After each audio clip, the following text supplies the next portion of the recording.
Assalamualaikum warahmatullahi wabarakatuh. Bismillahirrahmanirrahim. Alhamdulillahirabbil alamin wassalatu wassalamu ala asyrafil anbiya'i wal mursalin wa ala alihi washabbihi wa man da'a bi da'watihi ila yaumiddin. Subhanaka la ilma lana illa ma 'allamtana innaka antal alimul hakim. Rabbi shrah li sadri wa yassir li amri wahlul 'uqdatam min lisani yafqahu qawli, amma ba'du. Alhamdulillah, sidang penonton yang dirahmati sekalian, kita bersyukur kepada Allah Subhanahu Wa Taala, izin serta limpah rahmat daripada Allah, kita teruskan kuliah ataupun tazkirah Ramadan kita live di FB ini. Pada malam ini tajuknya ialah jadual qiyamul lail kita, apa yang kita boleh buat. Tadi pagi tadi saya pergi ziarah sahabat, memang sahabat saya lah, sahabat lama daripada Batu Lapan lagi. Dia dah memang kami di Batu Lapan Taiping, Ustaz Badrul Hisham almarhumnya. Sempat kita tunaikan solat jenazah. Alhamdulillah tuan-tuan, diizinkan oleh Allah Subhanahu Wa Taala. Orangnya memang saya kenal lah daripada bermula daripada tingkatan 1 sehinggalah tingkatan 5 kami bersama. Kemudian dia hilang sekejap, rupanya pergi ke Pakistan. Lepas tu dia balik, dia mula mengajar. Saya pun balik daripada luar negara juga dan mula mengajar. Rezeki dia kan, Allah dah bagi dah.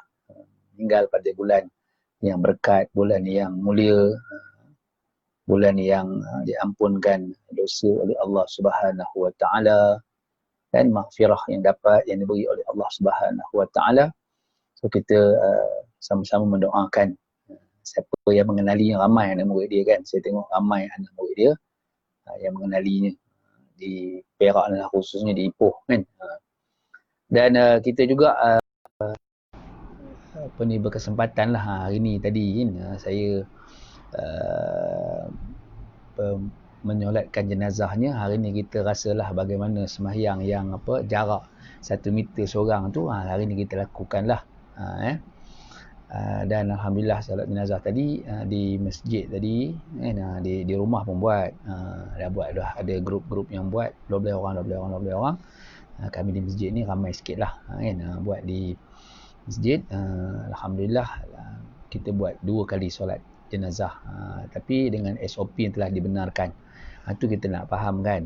Pada malam ini sebahagian daripada kita ini, contohnya kita ni dibenarkan untuk solat bagi khusus orang lelaki kan, bukan khusus lelaki untuk semua lelaki, tidak, tapi dibenarkan 12 orang ni dulu kan. Kita ambil lah situ. Kita yang dengar berita ni mungkin kita rasa kecil hati, mungkin kita rasa kecewa, Allah kenapa aku tak dapat sembahyang Jumaat, dah lama dah berapa minggu Jumaat aku tinggal, ada apa semuanya. Tetapi tuan-tuan, di sana ada yang satu lagi disifatkan oleh Allah Subhanahu Wa Taala, disebutkan oleh Nabi sallallahu alaihi wasallam, bila mana orang itu menahan kesabaran disebabkan sesuatu perkara yang tak membolehkan dia untuk melaksanakan perkara tersebut. Contohnya ibadat, nak pergi sembahyang berjemaah tak dapat, nak sembahyang Jumaat besok dengar-dengar 12 orang saja apa semua kan. Tapi kita bersyukur kepada Allah Subhanahu Wa Taala kerana apa, kita bersabar dan kita dapat 2 pahala. Itu saya sebut tadi dekat jemaah tadi. Kita ikut SOP ni kenapa? Kerana kita nak cerebut, nak dapat jugalah 2 pahala. Apa pahala tu? Yang pertama tadi, tuan-tuan bersabar di atas musibah, di atas wabak yang berlaku ini, kita bersabar. Waalaikumsalam Tuan Ahmad Zaini. Kita bersabar. Dan yang keduanya, kita mengikut ketetapan telah ditetapkan oleh ulil amri minkum, pemerintah di kalangan kamu, orang-orang yang mengajak kita, yang mengajar kita untuk kebaikan. Tadi pun Sahibul Samah, tuan guru saya dulu, masa saya belajar dulu pun dia menjadi guru saya, menteri agama kita. Alhamdulillah telah menjelaskan kepada kita semua, kalau di wilayah boleh 30 orang, kita kena faham kenapa wilayah boleh pula. Tapi itu persoalan yang akan timbul kepada jemaah. Orang ramai, orang awam ni akan tanya kenapa di wilayah boleh 30, kenapa di negeri. Kita kena faham, kita ada negeri pula ada muftinya, ada authority di sana pula. So kita ambil lah apa yang disebut oleh tuan guru kita tadi, kan, menteri agama tadi. Alhamdulillah. So kalau kita faham kat situ, kita dapatlah apa yang diberi oleh Allah Subhanahu Wa Taala kepada kita semua, dalam kita memahami apa yang diperintahkan oleh Allah Taala itu kepada kita, dan kita pula mengikutinya. Ya tuan-tuan ya. Kan, itulah. Contohnya tadi pun ada orang tanya kat saya kan, pasal masalah ni sekarang ni kita dah masuk malam 10 malam yang terakhir kan daripada bulan Ramadan ni. Kita nak menghidupkan Ramadan ni, bagaimana kita nak menghidupkannya kan. Kalau semalam saya dah huraikan tentang kaifiat iktikaf dan sebagainya, 8 perkara yang telah saya huraikan. Dan pada malam ini kita nak tengok waktu. Sebab tu saya kata jadual, dan apa yang perlu kita lakukan, semayang apa yang perlu kita buat, dan apa semayang yang kita boleh untuk mendapatkan Lailatul Qadar itu, insya-Allah. Semalam pun saya dah bagi tip doanya, kemudian saya dah bagi dah zikirnya, kan, untuk kita mendapat Lailatul Qadar. Dan pada malam ini saya akan mulakan jadual, insya-Allah. Mudah-mudahan jadual ini saya rasa mungkin bukan tahun ni, saya dah mula dah, saya nampak dekat sini, saya mula membukukan apa yang saya buat ni, insya-Allah lah. Mudah-mudahan ia menjadi satu delegasi untuk saya memanjangkan amal yang ada di atas muka bumi Allah Subhanahu Wa Taala ni, insya-Allah. Okey, tadi ada yang bertanya, yang tanya tu pasal apa ya? Dia tanya pasal masalah berkenaan dengan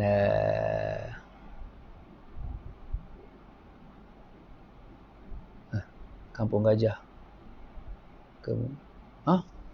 Innalillahi wa inna ilaihi raji'un. Insya-Allah. Tak dapat berita lagi, saya tak tengok lagi. Haji ini yang umrah dengan saya. Kalau ada sempat masa esok saya akan pergi ziarah, insya-Allah. Ni yang pergi umrah itu. Lama dah Pak Haji ni pergi umrah dengan saya. Tuan-tuan, saya nak sebut dia ni jenuh lah kita mencari dalam negeri dan fatwa ulama kan, muasarah dan sebagainya. Dia ni dia bukan dialisis, Allah SWT Muhammad, slip disc, kan, slip disc. Kemudian bertampal dengan dengan perkara, dengan alkohol kan, alkohol yang dibalut pada badannya, adakah dia najis dan sebagainya. Okey, kita banyak bacalah, carilah tadi.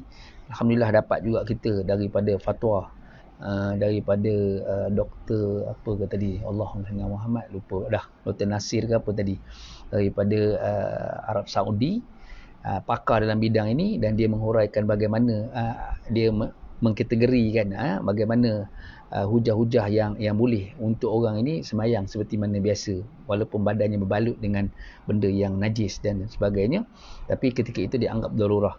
Ada macam-macam kias, sampailah air kencing muta yang Nabi bagi minum orang demam apa semua keluar habis semua. Tu kita baca itu fatwa Syekh Yusuf Al-Qaradawi, nak tenangkan hati orang ni, sebab dia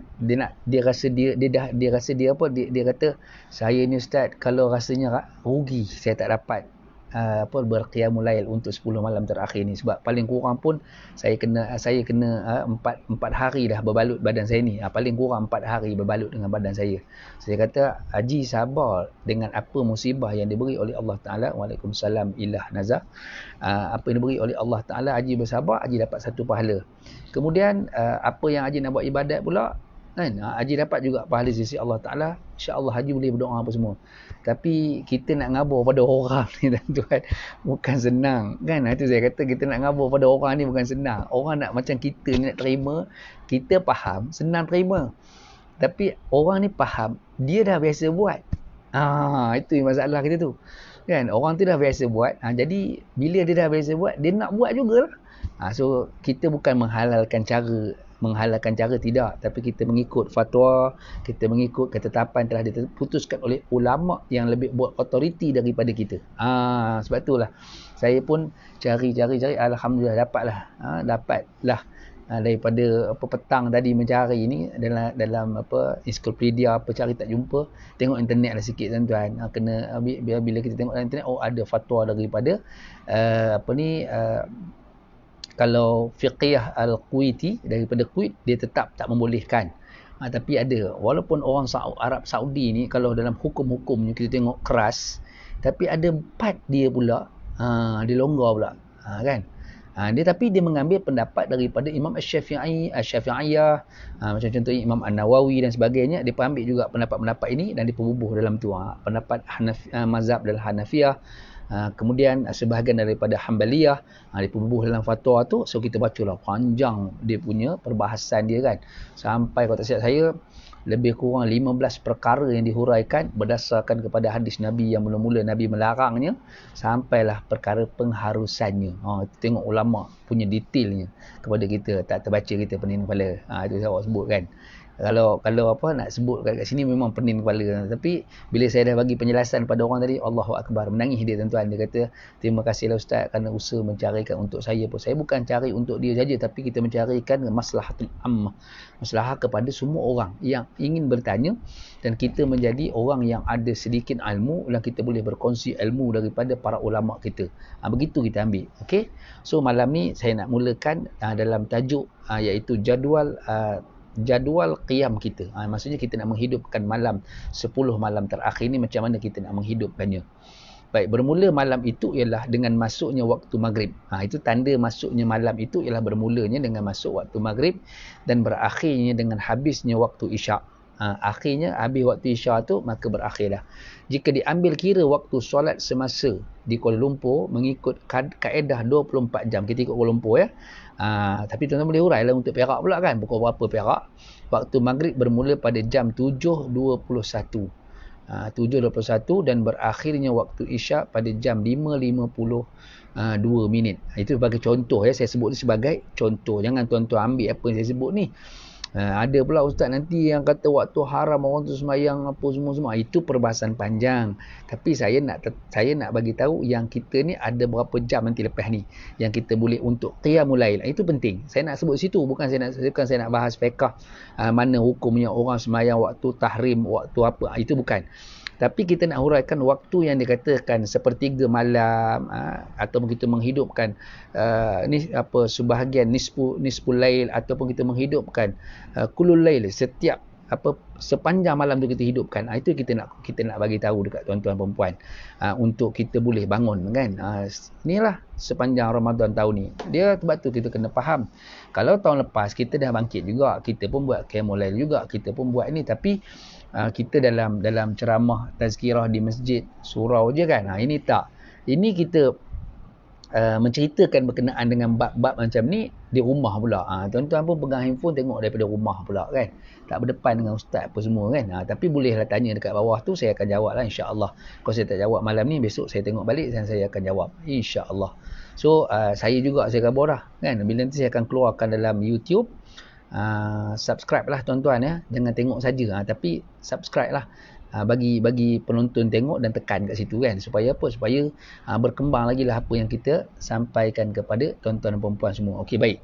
Maka jumlah waktu malam ialah 10 jam 50 minit. Bermula tadilah 24 jam. Kita kira 7.21 sehingga sebagai contoh 7.21 sehingga 5.52. Sepertinya contohnya ialah 10 jam 50 minit. Itu waktu malam. Jika sepertiga malam ialah 3 jam 50 minit. Kalau kita nak kirakan sepertiga malam itu ialah 3 jam 50 minit. Okey. Maka bermulanya sepertiga malam terakhir ialah kira-kira pada 2.21 sehingga subuh. Okey. 2.21, 3.21, 4.21. Okey, sehinggalah masuknya waktu subuh. Kira 2.21, 3.21 sejam. Kan? Itu kita kira sejam-sejam tu mestinya sepertiga malam terakhir itu. Tadi sepertiga malam, tadi 3 jam 50 minit itu ialah sepertiga jam yang awalnya. Kan? Sebab tu isyak tu dah malam dah. Ini awalnya, kemudian dibawa pula ke terakhirnya ialah, bila akhirnya ialah iaitu bermula pada jam 2.21. Ini sebagai contoh. Sebab waktu kita kan bergerak masa tu dia bertambah. kan. Dia berkurang daripada waktu awal kan. Okey. Baik, kita rujuk kepada kitab Fiqh Manhaji jilid yang pertama muka surat 217 berkenaan dengan solat tahajud. Solat ini dilaksanakan selepas bangun daripada tidur dan sebelum masuk waktu subuh. Okey, solat tahajud ini kita boleh laksanakan dia selepas bangun daripada tidur dan sebelum waktu subuh, sebelum masuknya waktu subuh. Ini dalam kitab Fiqh Manhaji yang ditulis oleh guru kami, guru saya lah masa saya belajar dulu, kan, iaitu Syekh Mustafa Al-Bura. Dalam kitab dia Fiqh Manhaji ni dengan Ali Sarbiji dan Mustafa Khin, ada 3 orang guru di situ yang alim-alim besar di Syria ni yang menulis kitab tersebut. Dan saya pun dah khatam dah satu kitab bab muamalat di Masjid Taman Meru, ya, Masjid Al-Muttaqin Taman Meru, kita dah khatam dah. Tak apa Hajar Kasmah, lambat pun tak apa, janji boleh dengar balik lepas ni. Tekan subscribe tu kan, jangan lupa. InsyaAllah dalam YouTube nanti akan keluar, saya akan masukkan melalui YouTube juga, kan, untuk apa, untuk kita tambahkan lagi, biar panjang lagi, orang lain boleh dapat juga, bukan dalam Facebook saja, tapi di luar lagi akan dapat panjang. Itu matlamat saya, dan insyaAllah kita akan bukukan benda yang kita cakapkan ini, insyaAllah, sebab kita ada rujukan kan. Okey, so kita sambung balik. Daripada Rasulullah SAW, daripada Abu Hurairah radhiyallahu anhu, sabda Rasulullah SAW, kata Nabi, Tuhan yang maha berkat dan maha tinggi turun setiap malam ke langit dunia sewaktu masa berbaki sepertiga malam terakhir. Tuhan turun ke langit dunia, kata Nabi SAW, sepertiga malam yang terakhir. Barang siapa yang berdoa kepadaku, kata Allah, nescaya aku perkenankan baginya. Barang siapa yang meminta kepadaku, nescaya aku akan memberikan apa yang dipintanya. Sepertiga malam yang takhir. Okey. Kemudian kata dia lagi, barang siapa yang meminta pengampunan daripadaku, nescaya aku akan mengampuninya. Hadis riwayat Imam Al-Bukhari 1145 dalam sahihnya. Hadis yang ke-1145 dalam sahih Al-Bukhari. Ini kita boleh jumpa dalam bab tahajud. Ini akan keluar hadis ini kan. Okey. Syekh Mustafa Bura, dia menetap, dia menghuraikan yang dikatakan Allah tadi turun apa semua tu ialah tu dengan apa yang dikendaki dengan perkataan yanzilu rabbuna tabaraka wa ta'ala kulla lailatin ila sama'id dunya. Yang dikatakan yanzilu itu yang turun itu, kata Syekh Mustafa Al-Bura dalam mensyarahkan hadis ini, kata dia ialah turunnya ketetapan daripada Allah Subhanahu wa taala. Itu yang pertama. Kemudian yang kedua, turunnya rahmat daripada Allah Subhanahu wa taala. Yang ketiga, kelembutan. Kelembutan daripada Allah Subhanahu wa taala. Alhamdulillah, di Kelebang clear katanya kan. Alhamdulillah kita kongsi. Dan yang keempatnya ialah pengampunan daripada Allah. Itulah ada 4 perkara kata Syekh Mustafa Al-Bura dalam menafsirkan atau menerangkan tentang berkenaan dengan yanzilu Rabbuna tabaraka wa ta'ala. Allah turun ke langit dunia itu membawa ketetapan ada 4. Satu, ketetapan. Yang kedua, turunnya dengan ketetapan. Yang kedua, turunnya dengan rahmat. Yang ketiga, turunnya dengan kelembutan. Dan yang keempat, pengampunannya. Okey, pengampunan daripada Allah Subhanahu wa taala. So, kita malam ni, sidang penonton yang dirahmati sekalian, tajuk kita jadual Qiyamul Lail kita. Apa kita nak isi dengan Qiyamul Lail tu kan? Apa kita nak isi dengan kita bangun sepertiga malam tu? Ni kita nak kongsi malam ni. So, semayang tu memang kita dah buat. Tapi, mengingati tu, kita kena fahamkan. Baik, bilakah malam Lailatul Qadar? Bila ya malam Lailatul Qadar? Malam ni lah. Malam 21 kan? Tak ada malam ni. Malam 23 lah pula. Tak ada malam 23, malam 25. Tak ada malam 25, malam 27. Tak ada malam 27, malam 29. Kalau tak ada, macam mana pula katanya? Ada insya-Allah pada 10 malam terakhir itu, ada nanti dalam ini kita baca nanti 10 yang terakhir itu yang mana yang disebut kan oleh Nabi sallallahu alaihi wasallam. Waalaikumsalam Amir Awang. Yang disebut oleh Nabi sallallahu alaihi wasallam bahawa di 10 malam terakhir tu ada yang disebut malam-malam ganjil. Okay, ada juga yang disebut. Wallahu a'lam. So kita rebut peluang ini yang ada pada diri kita. Ini mungkin Ramadan yang terakhir buat kita. Selalu orang sebut ini Ramadan terakhir. Ya, kita belum tentu hidup lagi tahun depan. Kita hanya merancang. Kita hanya merancang tahun ni. Ramai dah sahabat-sahabat kita yang tak ada. Ramai dah tok guru kita yang dah pergi. Ramai dah para alim ulama kita yang meninggal. Ramai yang sahabat-sahabat kita sama ada dalam FB, sama dalam grup WhatsApp, sama ada dalam grup Twitter, sama ada dalam mana-manalah kawan sekolah kita pun dah ramai dah tak ada. So kita rebutlah peluang yang diberi oleh Allah Ta'ala ni. Sebab itulah saya kata rebut peluang kita yang diberi oleh Allah Ta'ala ni, supaya kita dapat juga menghidupkan malam tu. Tuan-tuan, saya boleh hidup malam ni, saya buat qiyamul lail malam ni, tuan-tuan juga buat malam ni, sama-sama kita dengar, insya-Allah. Walaupun kita dapat 2 rakaat saja, orang dapat 10 rakaat, kita dapat 2 rakaat pun dikira juga di sisi Allah Subhanahu Wa Taala. Jangan bimbang.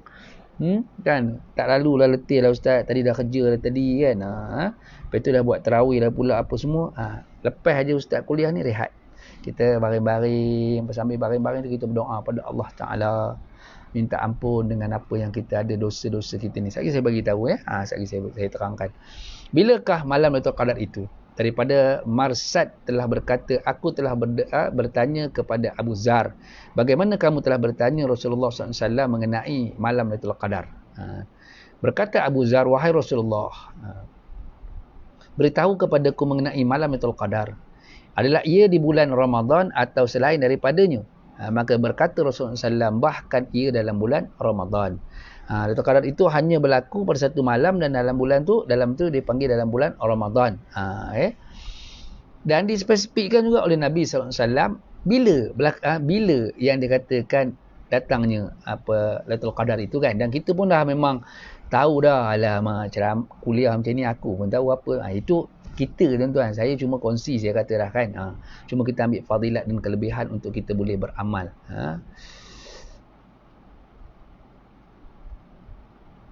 Waalaikumsalam, insya-Allah. Ya, saya pergi tadi Siti Nabilah, saya pergi tadi. Okey, baik, sambung hadis tadi. Bahkan ia dalam bulan Ramadan, kata Nabi, aku bertanya lagi, adakah ia bersama Nabi? Dan apabila wafatnya Nabi-Nabi itu, maka ia diangkat. Adakah Lailatul Qadar ni berlaku dengan para Nabi yang lain? Dan bila wafatnya Nabi itu, adakah dia diangkat? Ini tanya lagi Abu Zar. Ataupun ia sehingga hari kiamat? Ataupun benda ni berlaku sehinggalah ke hari kiamat. Okey, Fauzi Haji Harun. Assalamualaikum Ustaz, besok nak solat Zuhur, kena tunggu orang masjid solat Jumaat selesai dulu ke macam mana? Okey, baik. Kalau dah dibuat, kalau itu ikut kitab fiqh lah, kalau dah dibuat berjemaah di masjid, so kita kena ikut baliklah peraturan tu. Maksudnya kita kena tunggu orang masjid solat dulu, habis solat tu baru kita sembahyang. Begitu. Kita kena ikut baliklah. Tapi kalau ada SOP yang keluar, kita boleh ikut fatwa tu, tak ada masalah kan. Mungkin berbeza pandangan ustaz-ustaz ni. Setengah ustaz kata masuk waktu dia sembahyang dah. Itu tak ada apa masalah. Yang pentingnya bagi saya, solat itu yang penting. Tapi ada sebahagian ulama yang mengatakan bahawa, sampai ada ulama yang menyebut tidak sah solat seseorang itu bila mana solat jemaah di masjid itu tanpa keuzuran untuk dia pergi, tapi dia tak pergi, tak ada, dia terus sembahyang rumah, tak sah sembahyang dia kata gitu. Ada ulama yang sebut begitu ya. Ini ulama yang keras lah. Tapi kita sebut di sini, kita ambil dua. Sebab tadi Dr. Zul sebut tadi kan, sekarang ni bukan mufti lah, dia mufti jugalah, sebab wilayah tak ada mufti kan. Kemudian Menteri Agama kita, pakar rujuk kita lah. Bagi saya pakar rujuk lah tu. Dia kata dalam keadaan kita uzur, maksudnya termasuk daripada uzur syar'i yang tak boleh pergi masjid lagi, terhalang, so kita bolehlah sembahyang di rumah juga. Sama ada kita boleh, bagi saya lah, saya kalau lebih sesuai bagi saya ambil yang pendapat yang tadi dah, elok dah habis sembahyang di masjid tu baru kita sembahyang. Melainkan sebelum ni kita tak dengar kan, dia ada sembahyang di masjid tapi dia tak pasang mic apa semua, 3 orang je sembahyang, Dah semayang ke tak semayang, kita pun semayang kat rumah. Itu tak apa. Ini kalau Jumaat dia pun pasang speaker luar ke apa semua, kita habiskan dulu itu, kemudian kita semayang fardu kita pula lah, itu di rumah tadi. Itu yang boleh saya kongsikan lah. Ilmu tu itu yang saya faham daripada apa yang saya mengaji dan apa yang saya belajar, apa yang saya kaji. Begitu. Baik. Okey. Selesai dah. Alhamdulillah. Okey. Selebihnya wallahu alam lah ya. Okey. Jamnah Hasan, waalaikumsalam. Ya, insyaAllah dekat je kan, Meru tak jauh je dengan Batu Gajah. Okey. War-warkanlah kepada kawan-kawan, kita ada buat memang ada live FB lah. Baik. Tadi saya sebut, adakah ia bersama dengan Nabi ketika Nabi itu wafat, adakah? Okey. Kemudian ditanya, adakah sehingga hari kiamat? Maka berkata Rasulullah SAW, bahkan ia sehingga hari kiamat. Lailatul Qadar ini akan berlaku pada setiap bulan Ramadan, seperti mana sebut Nabi SAW pada awal tadi, dan sehinggalah dunia ini akan berakhir. Tanya lagi tuan-tuan, sahabat dia tanya Nabi bagi detail. Ya Rasulullah, dia kata, aku bertanya lagi, mana bahagian pada bulan Ramadan? Mana dia bahagian dia? Nak tanya lagi tu, nak tahu lagi kan? Itulah. Macam kita pergi Masjid Nabawi lah kan, kita ada satu tiang Aisyah tu kan. Yang disebut dekat situ, apa doa dia apa semua ada disebut oleh para sahabat yang Nabi bagi tahu dekat apa Aisyah, Nabi bagi tahu dekat sahabat ni apa semua. Itu kalau kita pergi Madinah.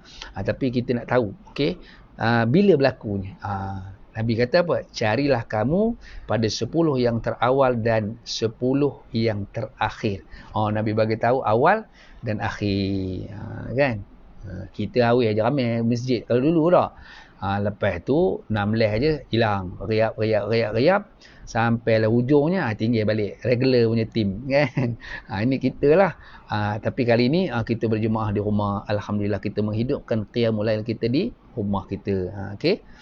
10 malam yang terakhir dia kata. Kemudian Rasulullah SAW bercakap dengan sahabat yang lain. Nabi cakap dengan sahabat yang lain, sehingga aku melihat Rasulullah SAW berhenti seketika, maka aku pun bertanya lagi, mana satu yang 20 itu tadi wahai Rasulullah? Yang kata awal dengan ujung tadi mana ya Rasulullah? Maka Rasulullah SAW bersabda, carilah pada 10 terakhir dan jangan tanya aku selepas daripada ini. Nabi kata, dah aku bagi tahu dah 10 malam terakhir, so jangan tanya lepas ni. Itu kata Nabi SAW. Kemudian Rasulullah SAW pun bercakap dengan sahabat yang lain, sehingga aku melihat Rasulullah SAW berhenti seketika, maka aku bertanya, wahai Rasulullah, tanya lagi tak puas hati tuan-tuan. Aku bersumpah ke atas engkau dengan hak aku ke atas engkau. Tu orang Arab tu. Boleh tak engkau memberitahu aku mana satu malam itu? Mana dia yang kata 10 tu ada satu malam dia mana? Maka Rasulullah marah dengan marah yang sangat dahsyat, dan aku tidak pernah melihat Rasulullah SAW marah sebelum daripada ini sejak aku berkawan dengannya. Kata siapa? Kata Abu Zar tadi kan, Abu Zar Al-Ghifari. Okey, baik.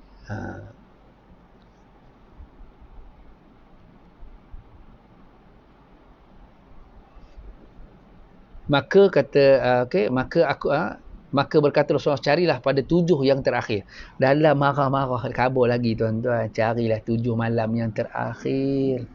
Allahu Akbar. Dan jangan kamu tanya aku lagi selepas daripada ini. Dikeluarkan oleh Imam An-Nasai. Telah berkata ulama bahawa hadis ini adalah lemah disebabkan marsad itu tadi.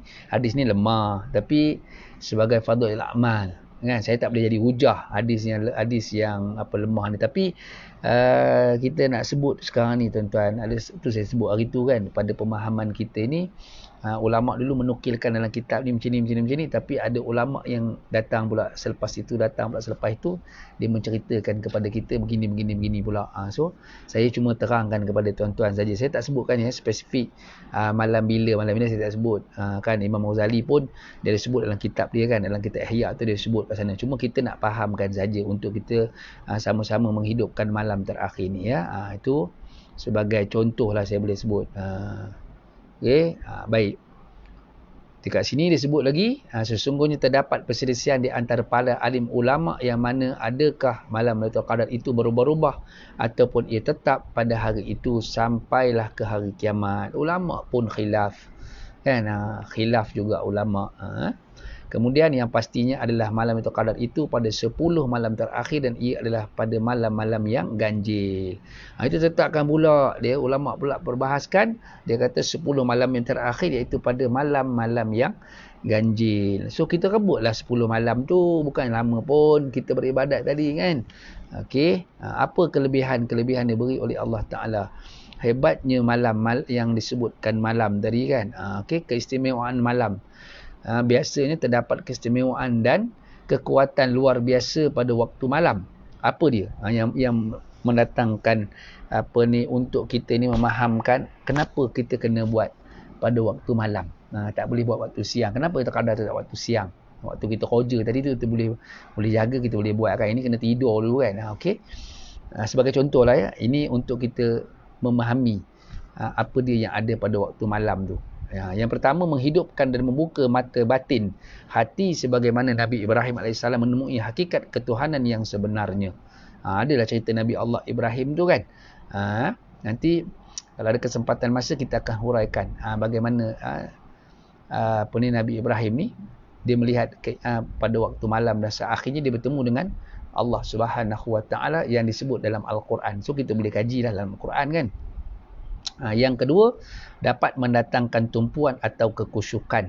Kita bila waktu malam ni tenang tuan-tuan, kita boleh sembahyang dalam keadaan yang kita tenang, kita boleh berdoa, kita dapat menumpukan apa yang kita nak sampaikan, kita nak cakapkan, nak datangkan kekusyukan pada hati kita. Itu yang kedua. Yang ketiga, dapat muhasabah kekuatan diri. Kuat tak diri kita ni untuk qiyamul lail malam ni kan. Tadi pun pasal keluar dalam Facebook tadi, saya keluar pasal nabis tadi, buah tamar 3 biji. Ada yang tanya 7 biji boleh ke Ustaz? Ada juga yang tanya jenis kurma apa. Tu saya khabar hari tu, kalau kurma ajwa 7 biji, kalau aliyah besar-besar tuan-tuan kan, letih kita ngabiskan 7 biji kan. Kalau yang saya tengok dalam perubatan Islam tu, dia kata 3 biji saja tamar dibubuh dalam air tu, kemudian malam ni bubuh, pagi besok minum, dan makan buah kurma tu. Itu sahur Nabi SAW. Kita tidak sahur kita kan, lain pula, bangkit makan nasi lemak pula. Hebat kita kan. Itulah bezanya kita dengan para Nabi dan juga para sahabat, dan juga para ulama kan. Kalau boleh kita ambil yang ringan-ringan lah kan. Kalau 3 biji tamar tu pun dah kira okey dah, alhamdulillah lah. Itulah sahur yang diajarkan kepada kita kan. Alhamdulillah, saya ambil sahur tu macam tu lah kan. Nabis, kemudian kita makan buah tamar. Mudah-mudahan kita dapat pahala sisi Allah Subhanahu Wa Taala kerana mengikuti sunnah Nabi SAW kan. Jangan bahas yang memeningkan kepala kita. Kita faham saja kan. Tadi memang saya keluarkan 7 biji. Dalam gambar tu 7 biji. Tak sebut pula kurma apa. Kalau 7 biji ni biasanya dalam hadis Nabi kita kaitkan dengan hadis kurma ajwa kan. Okey. Kalau ajwa sekarang ni orang jual sekilo 150, yang premium tu tumpah kata orang Perak dah ya kan. Ustaz mana belinya dah 7 biji, ada berapa biji saja, sekilo dia besar-besar tuan-tuan kan. Premium tu kurma. Botak kepala kalau makan. Tapi itulah, janganlah ambil 7 tu, boleh tak ambil lebih kurang betul, ambil yang ganjil.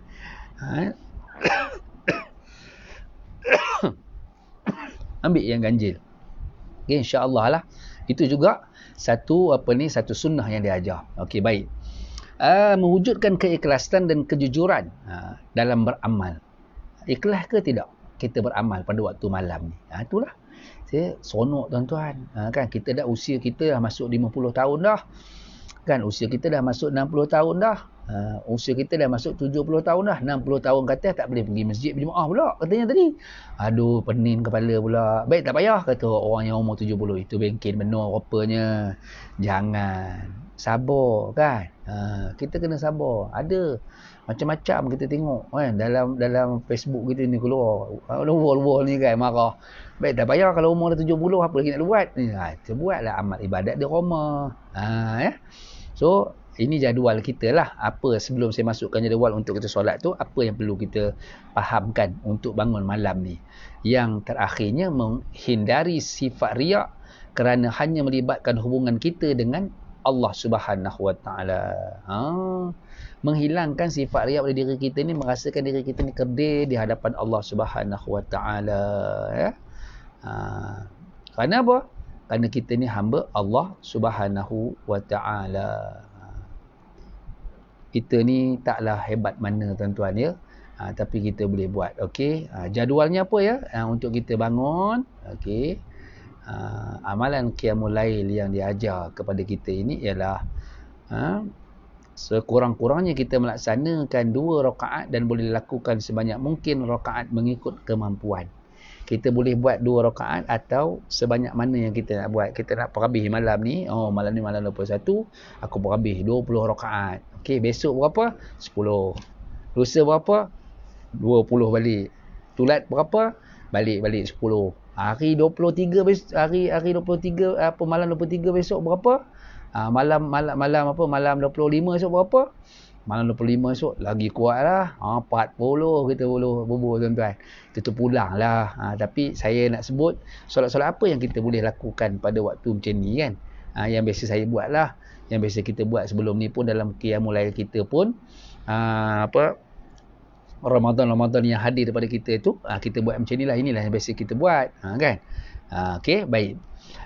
Kemudian yang kedua, ketika qiyamul lail digalakkan melakukan solat sunat seperti berikut. Okey, solat sunat yang kita nak buat apa? Yang pertama, solat sunat tahajud. Yang kedua, solat sunat taubat. Dan yang ketiga, solat sunat tasbih. Yang keempat, solat sunat hajat. Okey, kalau kita dah buat witir tadi kan, contohnya kita dah buat tarawih tadi, kita dah buat witir. Bolehlah kita tutup. Tak payah tak perlu lagi kita buat witir. Cukuplah 4 jenis ni. Atau kita tangguh tadi. Kita hanya buat 8 rakaat atau 10 rakaat tarawih. Kemudian kita nak sambung balik nanti. Kita buat tahajud, kita buat taubat, kita buat tasbih, kita buat hajat, kita buat witir. Kalau dah buat witir saya kata tak perlu buat satu sekali lagi. Cukup ada 4 jenis ni semayang ni. Okey, kalau kita tak buat witir, so ada 5 lah. Okey, iaitu apa? Tahajud, taubat, kan? Kemudian tasbih, kemudian hajat, lepas tu witir. Itu kalau yang 5. Kalau yang 4 sampai dekat hajat saja. Itu yang boleh saya kongsikan dengan tuan-tuan semua kan. Di samping itu kalau ada waktu lagi, kita boleh pula membaca Al-Quran. Kita nak baca, nak khatam kan? Kita semua dah nak pakat khatam malam 27 ni kan. Okey, kita khatam lah kan. Macam mana cara nak khatam ni? Kita pulang lah. Ada orang dia bawa dalam semayang, ada orang dia bawa baca waktu pagi, petang, waktu ikut waktu solat kan. 2 muka. Maka satu hari satu, bukan 2 lay, dia ada 10 lay kan. Maksudnya sebelum selepas ke dia buat, berarti je khatam lah dia satu malam. Okey, satu malam khatam. Dia dah mula dah panjangkan sikit untuk malam terakhir ni kan, sebab surahnya pun dah pendek-pendek. Berarti malam 27 dia nak khatamkan Al-Quran. Itu terpulang pada dia. Boleh, tak ada masalah malam 27 atau malam 29. Atau dah khatam dah nak sambung balik pun boleh. Terima kasih Ustaz Haji Farhan. Ini kita kongsi saja Ustaz. Itu khabar tadi kan. Baik, kita berzikir. Berzikir yang saya sebut itu harilah. Zikir yang memang diajar oleh Nabi SAW dan para ulama, disampaikan kepada kita. Mudah aja kan. Subhanallah walhamdulillah wala ilaha illallah Allahu akbar wala haula wala quwwata illa billahil aliyil azim. Itu saja. Kalau kita boleh zikir. Kan? Kemudian kita berselawat ke atas Nabi SAW. Kan? Kalau kita dah semalam dah selawat, hari ni pun dah selawat tadi, kita sampaikan pula salam kepada Nabi SAW. Assalamualaikum ya Rasulullah. Assalamualaikum ya Nabi Allah. Kita boleh. Dan sampai tu kita beristighfar pula. Selain kita berzikir, kita beristighfar. Kemudian kita bertahlilan. Apa tahlilan ni? La ilaha illallah. Kita zikir. Lama dah. Tinggi kan? La ilaha illallah. La ilaha illallah. Lama dah kita tinggi. Kita semayang tu, kita buat kan? Maksud saya ni, maksud lama tinggal tu bukan tinggal tahlil tu. Maksudnya tahlil tu kita dah kita dah buat juga. Kita buat juga tapi tak, orang kata tak lazim selalu. Kita dengar selawat, kita buat selawat. Tahlil tu kita lupa pula. Kita dengar istighfar, kita istighfar pula. Lupa pula tahlilan. Tapi kita boleh sambung dengan tahlil la ilaha illallah tadi. Kemudian ambil masa. Dan nak ujung tu kita berdoa lah. Kata, saya sebut balik pada tuan-tuan dan puan, kata Syekh Said Ramadan Al-Buti, 15 minit sebelum masuknya waktu subuh, kita angkat tangan doa pada Allah Subhanahu Wa Taala. Kata Ustaz Abdullah Amin, saya ingat dia anggun pesona di Zahrah kan. Dia punya siri-siri dia punya hari Isnin tu kita dengar pukul 10.30 pukul 10 pagi tu, 10 suku tu bermula tu, kadang kita dengar tu kan, dia pun sebut. Kadang-kadang kita rasa letih, hari ni kita rasa letih, tapi kita berdoa, ya Allah Tuhanku, hari ni aku letih ya Allah, aku tak buat tahajud pun hari ni ya Allah, tapi aku banyak kelalaian ya Allah, minta ampun kepada Allah Subhanahu Taala supaya Allah ampun kita. Itu pesan dia kan. Kita ambil kat situ tuan-tuan ya. Ini kita kena faham lah. Okey, apa dia fadilat qiyamul lail? Jadual tadi tu dah ada 4 jenis sembahyang tadi kan, 4 jenis sembahyang ni lah yang saya sebut tadi. Kemudian kita masuk dengan bab istighfar, kita berzikir, kita baca Quran. Itu amalan yang kita boleh lakukan kan. Kemudian fadilat dia sentiasa mendapat keredaan dan pengawasan Allah Subhanahu Wa Taala. Allah pasti akan kawal kita tuan-tuan. Kemudian yang kedua, memudahkan menyeberangi jambatan titian siratan mustaqim. Allahumma amin ya Allah. Pemudahkanlah kami untuk melakukan solat qiyam ya Allah. Pemudahkanlah kami untuk bangun tahajud ya Allah. Pemudahkanlah kami untuk melakukan solat sunat taubat ya Allah. Pemudahkanlah kami untuk melakukan solat sunat hajat ya Allah. Pemudahkanlah kami berdiri lama untuk solat tasbih kami ya Allah. Permudahkanlah ya Allah agar kami dapat melalui titian siratul mustaqim esok dalam keadaan yang kami mudah melaluinya ya Allah. Amin ya rabbal alamin. Kemudian yang ketiga, waktu mustajab doa dikabulkan oleh Allah Ta'ala. Kita kena faham di sana ada fadilatnya, iaitu setelah kita qiyamul lail, ada disebut dalam ini, iaitu waktu fadilat mustajab berdoa. Jabir radhiyallahu anhu mendengar Rasulullah SAW bersabda, pada malam hari ada satu saat yang berkat, yang jika seseorang Muslim menepati saat itu dan berdoa kepada Allah, meminta keberkatan, dunia dan juga akhirat, nescaya Allah kabulkan doanya. Saat itu wujud pada setiap malam. Tuan-tuan, saat itu wujud pada setiap malam. Tapi saya ajak, kita walaupun kita dah bangun dah, dulu dah kita bangkit tapi ini untuk speed kan. Kita pecutan terakhir untuk 10 malam ni. Tu kita buat begitu tuan-tuan ya. Hikmah qiyamul lail itu apa? Bangun bersolat dan bertasbih pada sebahagian malam. Yang pertama, ayat-ayat bacaannya lebih sempurna dan betul. Apa yang kita baca, apa yang kita baca Quran dari itu, ayat itu lebih sempurna dan betul. Tenang tuan-tuan, sebab waktu tu kita tak fikir waktu kita nak kerja. Waktu tu kita tak fikir apa masalah siang hari. Kan, tetapi kita memikirkan apa yang kita nak laksanakan, kita sedang berhadapan dengan Allah Subhanahu Wa Taala, membawa kesan iman yang mendalam. Itu yang penting. Okey. Macam mana ya Ustaz nak menangis ni Ustaz? Kan. Saya ingat lagi Imam Masjid Nabawi ni, Syekh Saleh Budir. Kan, dia ni kalau baca Quran tuan-tuan, ayat azab ke, mesti menangis. Kan, sangkut mesti nangis. Samalah macam Syekh Shuraim. Kan, Shuraim juga. Kan, Sound Shuraim. Saya suka bacaan dia. Kan, demo ni kalau baca je sikit kena ayat azab mesti menangis. Kan, itulah. Sampai saya baca dalam kitab mana Imam Ghazali sebut, kalau tak boleh menangis, ambil bawang tu kan, macam orang Perak kata layar-layar kan dekat mata tu, biar dia keluar juga air mata. Bukan dalam sembahyang lah pula. Bila mana kita tak boleh menangis, kita berdoa tak boleh menangis. Tapi insya-Allah sebahagian kita ni mudah tuan-tuan, kalau kita dah boleh bangun malam, kita dah berdoa pada Allah, mudah air mata kita keluar kan. So kelembutan hati tu dah ada pada diri kita sebenarnya kan. Kesayuan pada diri kita mengenangkan dulu Masa kita duduk dalam masyarakat jahiliah kita dulu, jahil kita dulu, tak faham. Hari ni ustaz banyak terang, ustaz-ustaz kita banyak menerang kepada kita, walaupun muda daripada kita, tapi kita dapat ilmu Allahu Akbar yang bercambah-cambah semua, tuan-tuan. So kita amalkanlah yang terbaik untuk kita. Janganlah kita duk bahas benda-benda yang khilafiyah je. Tu kata Ustaz Somad, khilafiyah tu benda tu banyak, kan, banyak sangat khilafiyah. Tapi yang fardu tu, yang telah tetapkan Allah Ta'ala tu sedikit, ikut saja apa yang difardukan. Khilafiyah tu ambil yang mana yang terbaik, itu saja.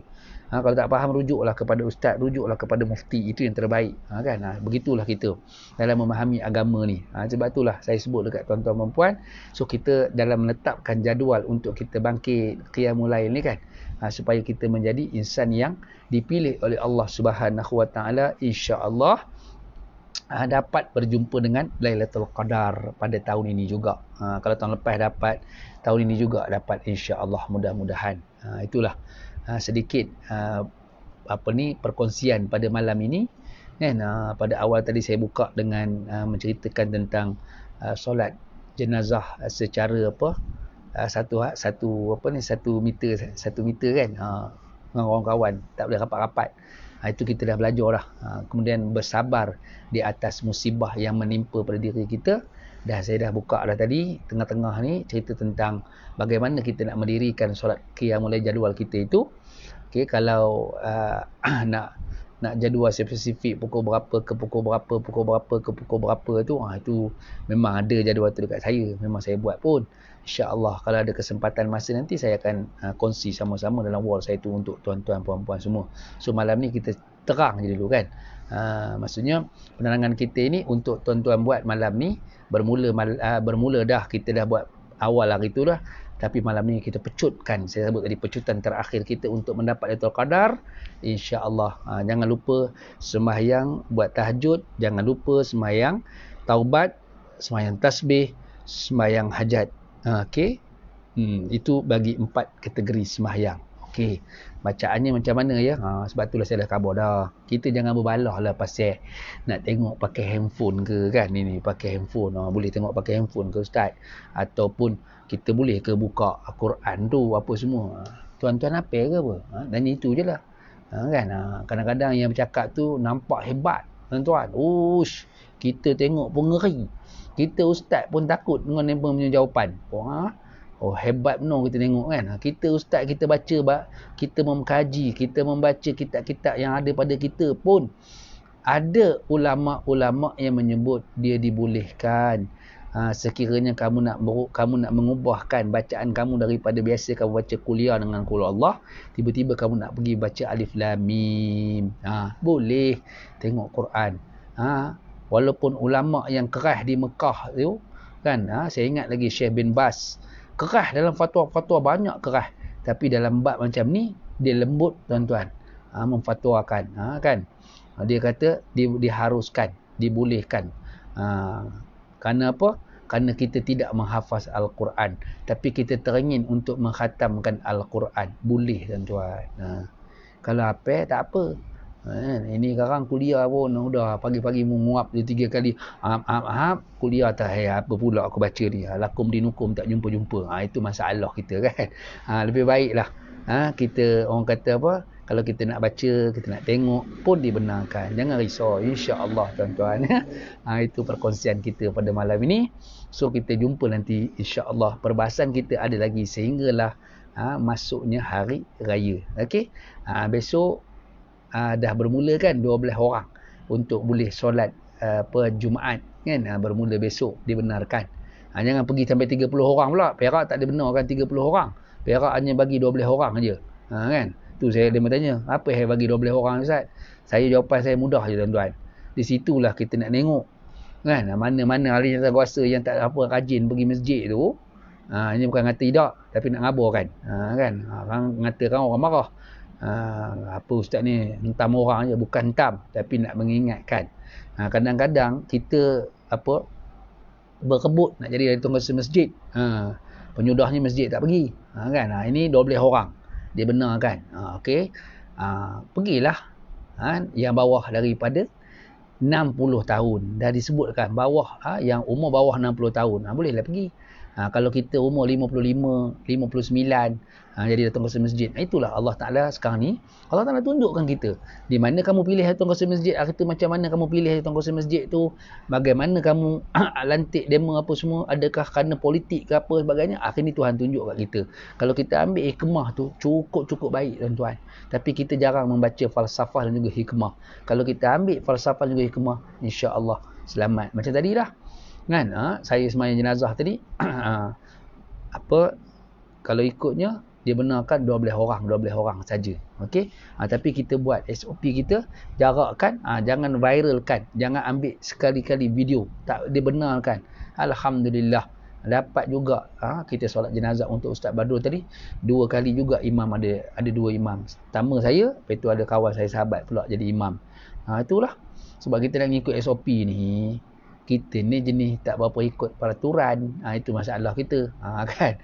Tapi bila kita sebut elok-elok, kita kabarkan, pahalanya kita kabarkan macam mana pula, insya-Allah jemaah ni dia akan faham. Itu saja. Kita bukan marah. Kan? Kita fikir, tuan-tuan bayangkan kalau tengok tadi Menteri Agama kita Datuk Zulkifli Al-Bakri, tuan guru saya tu, dia cakap berapa kali mufti-mufti ni berhimpun, berbincang untuk masalah umum kita ini yang berlaku pada hari ini. Covid ni bukan berlaku kat Malaysia je. Ini bukan sesama burung. Dia bukan penyakit tu sesama babi dulu, bukan. Ini memang kena satu dunia. Dan bukan saja fatwanya dikeluarkan di sini, tapi dikeluarkan di seluruh dunia. Kita ada mufti. Itulah orang yang ada autoriti. Tu tengok di Kelantan keluar kan dalam news tak boleh buat. Itu hak ketetapan ada pada agama, ada pada di negeri pula. Macam kita di Perak kita dapat. Di wilayah tadi saya dengar sampai habis 30 orang. Kita tak boleh sampai 30 orang. Kat pintu pagar tu ada tulis apa semua kan. Tet katanya. Itulah. Ada satu gambar daripada mana ke, Arab juga katanya. Kan nak detent kepala dia takut, dia ingat pistol. Itulah benda kita pernah nampak kan. Hari ni kita tengok semua kan. Kita pergi kedai mana pun ni tembaknya di kita punya di dahi ni kan. Tengok tu. Kan dahi kita ni. Tu ni katanya ada bunyi. Okey, masuk katanya kan. Itu semua kehendak Allah. Allah menguji kita tuan-tuan. Bersabarlah di atas ujian Allah Ta'ala. Maka kamu akan mendapat nikmat pahala yang besar di sisi Allah Subhanahu wa taala. Aqulu qauli hadza wa astaghfirullah li wa lakum. Wassalamualaikum warahmatullahi wabarakatuh. Kita jumpa besok insya-Allah. Mudah-mudahan ada keberkatan daripada Allah perjumpaan kita pada hari ini. Wallahu a'lam.